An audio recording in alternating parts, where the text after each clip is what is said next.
अभी यदि मैं आप लोगों के सामने स्वर्ग लोक के सुखों की चर्चा कर दूं तो आप लोग कहेंगे भाई वहां तो बड़ा सुख है।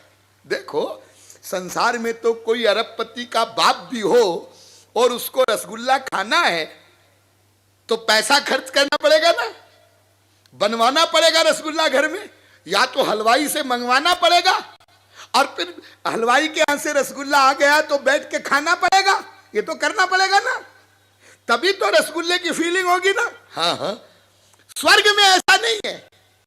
तो स्वर्ग में क्या है? वहां पर संकल्प सृष्टि होती है। कोई भी स्वर्ग का वासी है, हाँ, और उसको रसगुल्ले की कामना हुई, हाँ, और उसने सोचा रसगुल्ला आ जा, आ गया, आ गया। खरीदना नहीं है, लाना नहीं है, और रसगुल्ले को खाने से जो फीलिंग होती है वो हो गई। अरे हाँ, तो बड़ा कमाल है वहां। ना ना ना ना,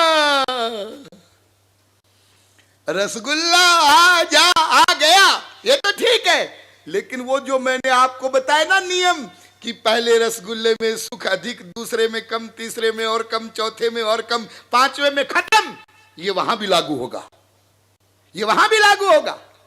और जैसे संसार में लखपति करोड़पति को देखकर जलता है, करोड़पति अरबपति को देखकर जलता है, ठीक इसी प्रकार से स्वर्ग में भी जो नीचे की कक्षा वाले हैं वो अपने से ऊपर की कक्षा वाले को देखते हैं तो वहां भी जलन है, ईर्ष्या है। अरे स्वर्ग सम्राट इंद्र का इतना बुरा हाल है, हाँ? ध्रुव तपस्या कर रहा है, साधना कर रहा है, और इंद्र को धुक धुक हो रही है। भेजो अप्सरा, कहीं ये मेरा सिंहासन न छीन ले, इसकी तपश्चर्या भंग करो। विश्वामित्र तपश्चर्या कर रहा है, इंद्र धुक धुक कर रहा है, भेजो अप्सरा मेनका, इसकी तपश्चर्या भंग करो। और जो स्वर्ग का सम्राट इंद्र है वो भी ब्रह्मम पदम याचते, अरे वो भी ब्रह्मा का पद चाहता है, रे इंद्र भी, हाँ? और तृष्णा तु तरुणायते, ये तृष्णा है ना, संसार से सुख पाने की कामना, ये हमेशा जवान रहती है, इसको बुढ़ापा नहीं आता, हमेशा जवान रहती है, हाँ? और तृष्णा न जीर्णा वयमेव जीर्णा, वो तृष्णा कभी जीर्ण नहीं होगी, तुम जीर्ण हो जाओगे। बड़ा सुंदर हमारे शास्त्रों में निरूपण है, न जातु कामः कामाना मुपभोगे न शाम्यति हविषा कृष्ण वर्तमेव भूय एवाभिवर्धते। भागवत। जैसे जलती हुई अग्नि में यदि कोई घी डाले, घी, और ये आशा करे कि ये मैंने तरल पदार्थ इसमें डाल दिया, अब ये अग्नि बुझ जाएगी, थोड़ी देर के लिए जब घी पड़ेगा तो अग्नि दबेगी थोड़ी सी, लेकिन बाद में वो और प्रज्वलित हो जाएगी। घी डालने से अग्नि कभी समाप्त नहीं होती, अग्नि नहीं बुझती है, जल डालने से अग्नि बुझती है। ऐसे ही संसार के विषयों का जितना भोग हम करेंगे उतनी वासनाएं और बलवती होगी।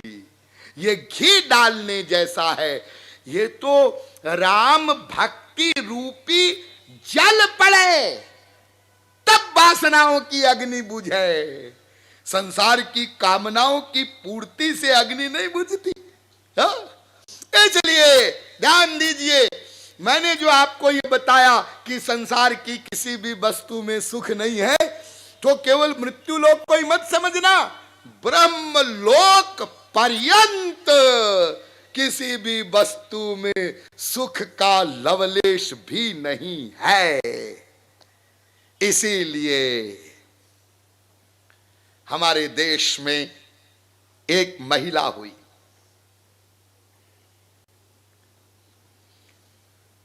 और ऐसी वो महिला जिसने वरदान मांगने के सारे रिकॉर्ड तोड़ दिए। मैंने आपको 2 दिन पहले बताया था ना कि प्रहलाद ने भगवान से वरदान मांगा, और ऐसा वरदान मांगा कि भगवान बोल नहीं सके, महाराज मैं आपसे ये मांगता हूं कि कभी भी कुछ मांगू ना। ये प्रहलाद ने मांगा। हाँ, आज इससे भी आगे के स्टेप की बात आपको बताते हैं, इससे भी ऊंची क्लास।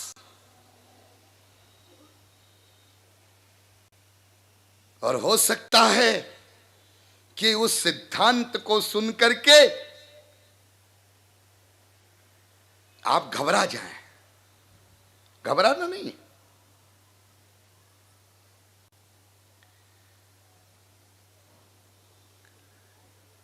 कौन वो स्त्री? उसका नाम आप लोगों ने सुना होगा, कुंती, पांडवों की माता। और जब भगवान श्री कृष्ण जाने लगे, महाभारत समाप्त हो गया, युधिष्ठिर का राज्याभिषेक हो गया, तो भगवान श्री कृष्ण मुस्कुराए,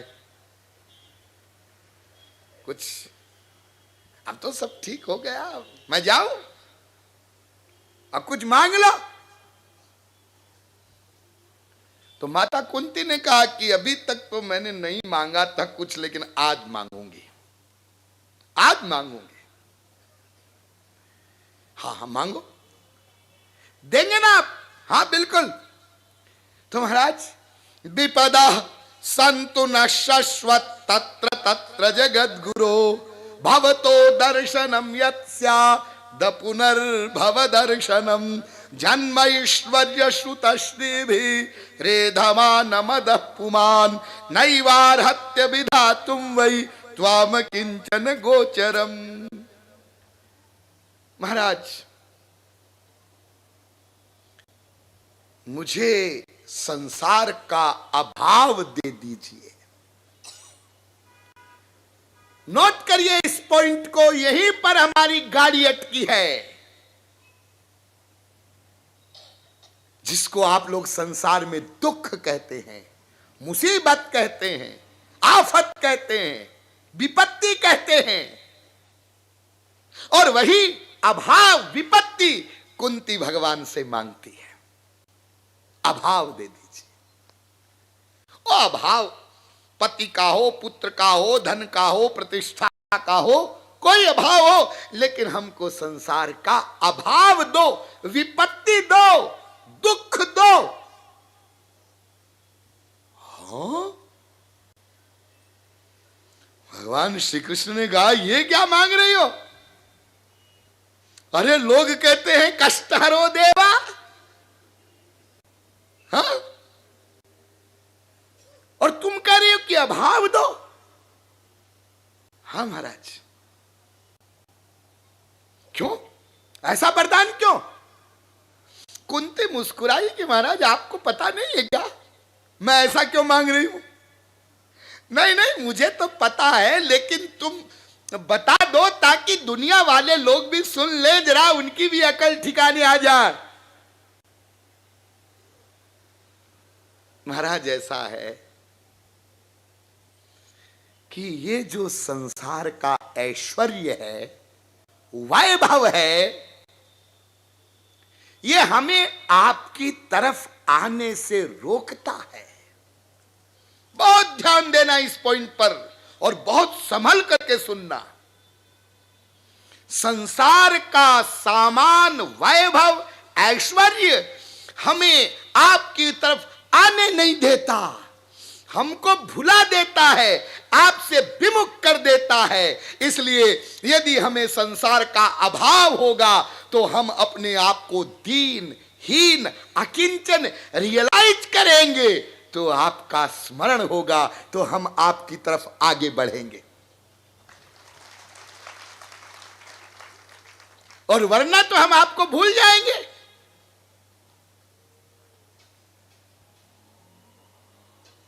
और हम लोग क्या कहते हैं, जब हमको संसार की संपत्ति वैभव ये मिलते हैं, बड़ी कृपा की भगवान ने, बड़ी कृपा की अमुक देवी ने, देवता ने, हनुमान जी ने, हमको संसार मिल गया। अरे कई लोग तो इतने भोले हैं जो यहां तक कहते हैं अमुक महात्मा जी ने कृपा की। पहले हमारी हालत बड़ी फटीचर थी, बाद में एक महात्मा जी हमको मिले और हमने उन महात्मा जी की सेवा किया, फिर उन महात्मा जी ने हमको आशीर्वाद दिया, जाओ बेटा तुम्हारा सब कुछ हो जाएगा। और साहब बस उन महात्मा जी की कृपा से, बाबा जी के कृपा से बस हमारे 12-25 हो गए और हमारा पति बन गए,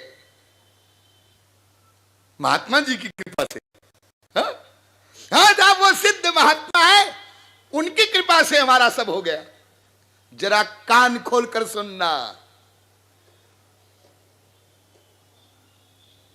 संसार का सामान कोई महात्मा किसी व्यक्ति को देने की बात करता है कि मैं आशीर्वाद दे करके तुम्हारा सब ठीक कर दूंगा, तो वो महात्मा नहीं है, वो शास्त्र वेद विरोधी कोई प्रकांड नास्तिक ठग है।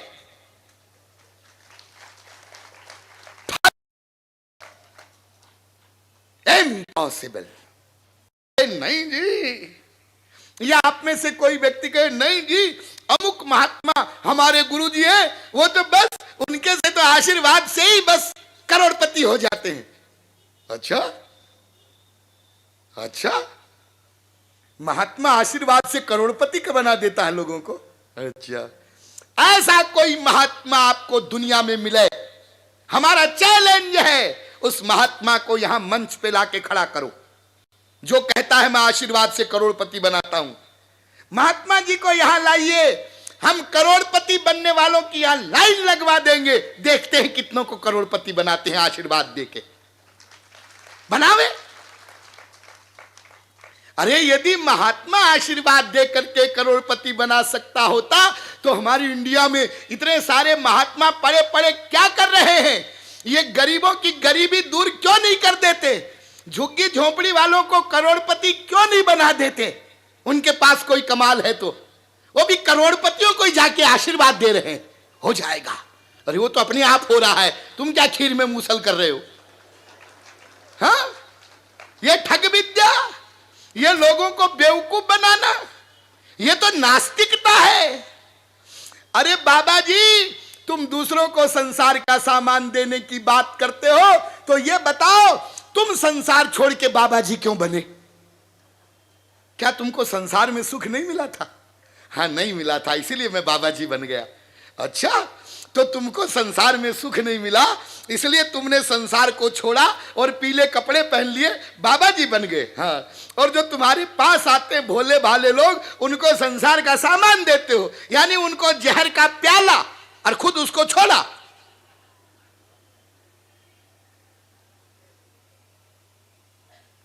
कई बातें बड़ी कटु है लेकिन सत्य है, ये सही है। कोई महात्मा किसी को संसार का सामान नहीं देता। समय नहीं था वरना तो मैं डिटेल करता। अरे वो भगवान का प्रेम देता है, संसार से तुम्हारे मन को हटाता है, तुम्हारे मन को भगवान में लगाता है। और सुनो एक स्टेप आगे की बात, जब तुम उसके शरणागत होने लगते हो तो तुमसे संसार का सामान लेता है और अच्छे काम में लगाता है। अरे क्या करेगा इन करोड़ों का? साथ ले जाएगा क्या छाती पर? थोड़ा बहुत तो दान कर, त्याग कर। तो तुलसीदास जी महाराज कहते हैं कि ये तो खतरनाक है संसार का वैभव। नहीं को अस जन्मा जग माही, और प्रभुता पाई जाई मद नाही। श्रीमद बक्रन कीन कही, और प्रभुता बधिरन काही। ये संसार का वैभव, ऐश्वर्य, पोस्ट, प्रतिष्ठा, ये मनुष्य को अंधा बना देती है, अहंकारी बना देती है, और वो व्यक्ति भगवान से दूर होता चला जाता है। यही कारण है, यही कारण है। जैसे आप लोग यहां देखते हैं, कोई विशेष अभ्युदय वाला व्यक्ति, जिसको आप लोग संसार में बड़ा व्यक्ति कहते हैं ना, बड़ा, बड़ी पोस्ट हो, बड़ी पोस्ट, अरे साहब कोई चीफ मिनिस्टर है, प्राइम मिनिस्टर है, गवर्नर है, कलेक्टर है, कमिश्नर है, सुप्रीम कोर्ट जज है, बड़ी पोस्ट। बड़ा कोई कलाकार, बड़ा कोई खिलाड़ी, बड़ा कोई रूप वाला, ये जिनको बड़े बड़े आप लोग कहते हैं, ये जो बड़े लोग होते हैं, इनको आप ईश्वर की तरफ चलते हुए नहीं देख सकते। ये ईश्वर की तरफ चल नहीं सकते। यहां जितने लोग आते हैं देखिए, 99.99% सब अधिकतर सामान्य क्लास के लोग हैं।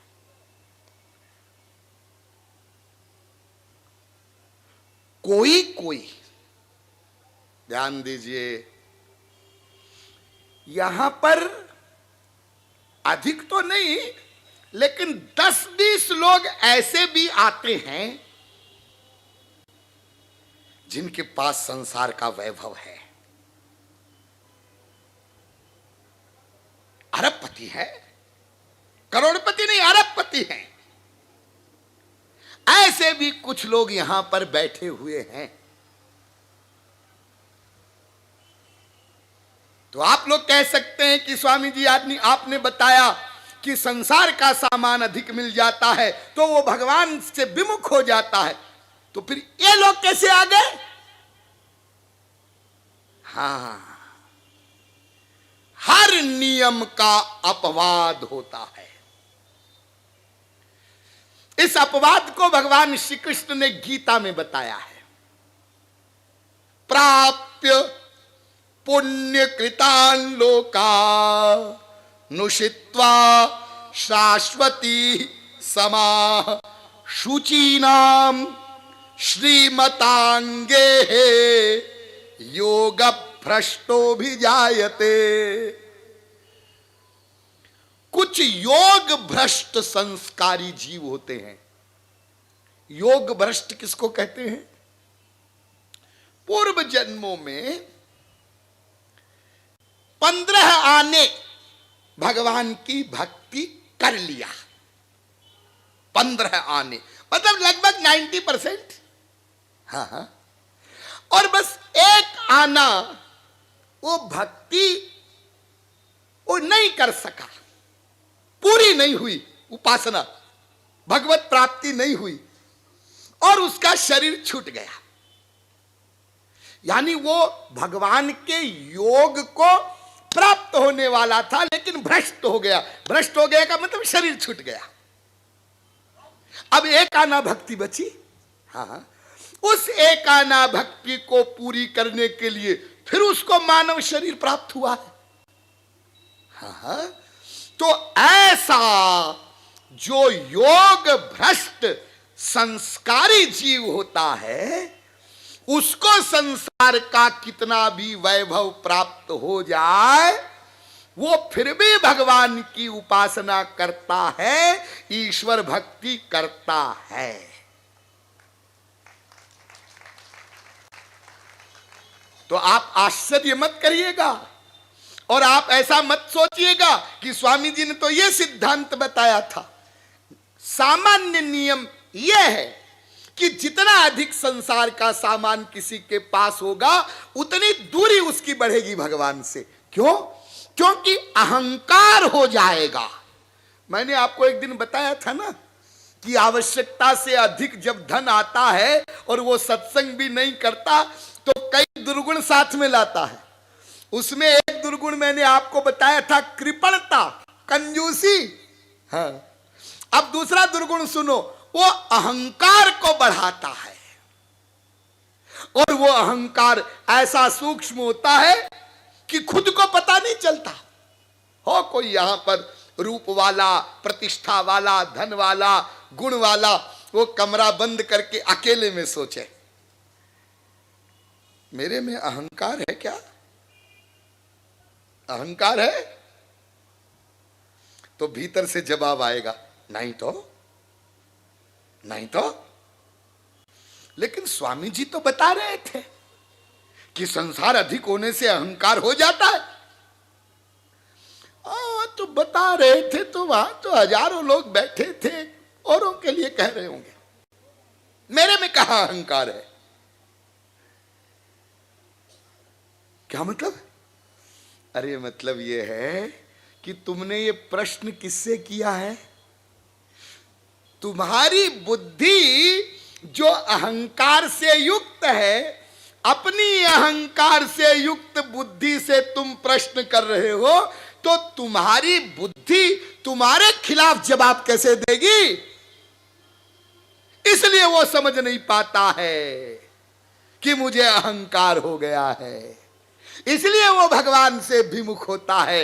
इसलिए प्रायः जो बड़े लोग होते हैं वो सत्संग वत्संग में नहीं आते, वो ईश्वर की तरफ नहीं चलते, और चलते हुए दिखते हैं तो या तो वो योग भ्रष्ट संस्कारी जीव होते हैं, और या तो कुछ लोग दिखावा करने के लिए सब करते हैं। ईश्वर की तरफ चलना उनका एम नहीं है। तो कुंती कहती है, महाराज ये संसार, इसका सामान जिसमें सुख है ही नहीं, और मिले तो वो हमें आपको भुला दे। जो संसार आपको भुला दे, ऐसे संसार को लेके हम क्या करेंगे? हा? सुख के माथे सिल पर और नाम ही ये ते जाय, और बलिहारी वा दुख की पल पल नाम रटाए। ये देखो उच्च कोटि के महापुरुष कहते हैं, अरे वो संसारी सुख उसको, उसके सिर पर पत्थर पड़े, हम तो उस दुख पर न्योछावर जाते हैं जिस दुख के कारण हमारे प्रियतम, हमारे इष्ट देव हमें बार बार याद आते हैं। इसलिए महाराज मुझे तो अभाव दे दो, यानी आपका स्मरण सदा होता रहे, हम आपको कभी न भूले, ये कृपा करो। और इससे आगे चलो एक कदम। चलो भगवान के यहां का एक और कानून बताते हैं आपको, जिस कानून को सुन करके आपके रोंगटे खड़े हो जाएं। और वो कानून भागवत में बताया है भगवान ने। भागवत में, आप लोग भागवत की कथा सुनते हैं ना, और कथावाचक लोग आप लोगों को मीठी मीठी बातें करके, इस कथा में आ जाओ, धर्म अर्थ काम मोक्ष सब मिल जाएगा, सब धन्य हो जाओगे, चारों पदार्थ।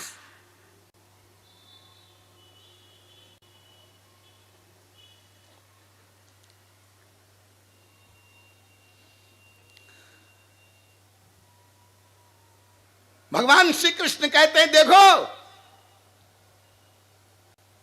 बार बार संतों के समझाने से भी यदि कोई नहीं समझता और वो संसार में ही मदमस्त रहता है, मुझे भूल जाता है,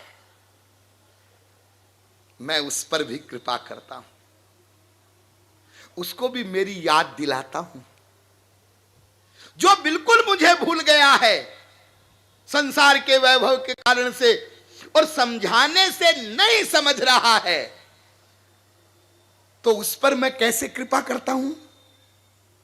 वो भगवान की कृपा का तरीका देखिए। तम भ्रंशयामि संपद्भ्यो यस्य चेच्छाम्यनुग्रहं यस्याहम् अनुगृह्णामि हरिष्ये तद धनम शनैः। उसका संसार का सामान छीन लेता हूं, छीन लेता हूं। हरै शनैः। आप लोग तक अभी तक प्रवचनों में सुने होंगे, जो मांगो दे देता है,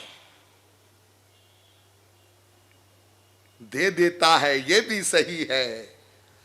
लेकिन जब कृपा करता है भूले भटके पर, तब वो छीनता है, क्योंकि समझाने से नहीं मानता।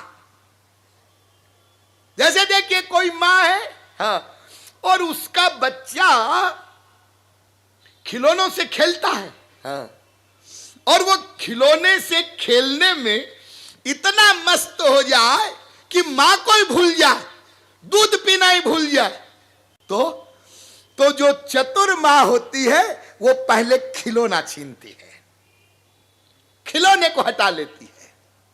जब खिलौने को हटा लेती है माता, तब बच्चे को मां याद आती है, तब वो रोता है तो मां अमृतसरी का दूध पिला देती है।